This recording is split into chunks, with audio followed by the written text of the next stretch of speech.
Štipskата bolnica se zadolži kaj fondot za da se razdolži kaj Vrabotenite. Stanova zbor za 460 bolničari, medicinski sestri i doktori koji ne bile plateni 3 godini za dežurstvata za periodot od 2015 do 2017 godina. Za da im go isplati za ostanati od dolg, bolnicata od fondot za zdravstvo pozajmi 346.000 evra.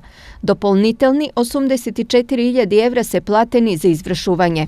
Parите bolnicata сега ќе ги враќа на фондот на неколку рати, а првата рата од 8 милиони денари веќе е исплатена. Значи, парите за исплата на овие надоместоци и неплати на вработените ни беа дадени во 2 наврати како аванс од фондот за здравствено осигурување, кој што сега го враќаме сопствени средства. Оние предвидени средства кои што ги добиеме секој месец од фондот, ни се кратат на рати за сите овие пари кои што ги добивме за да ги исплатиме вработените.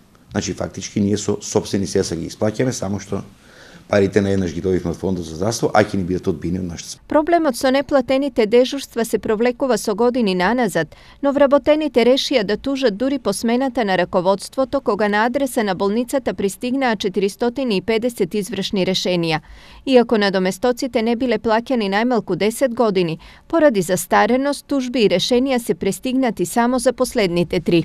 Сметам дека овој проблем кој што провлекуваше со години, конечно ќе биде надминат, дека сега конечно, како што треба и согласно колективен договор ќе им бидат исплаќени надоместоците на вработените, се со цел во иднина да не се судираме со овие проблеми кои што финансиски многу оптеретуваат клиничката болница. Благодарение на кооперативноста и на менаџерите и на вработените, добар дел од извршните решенија не се активирани, а дел од вработените се откажаа и од тужбите. Долгот се подмири по пат на компромис и добра волја од двете засегнати страни.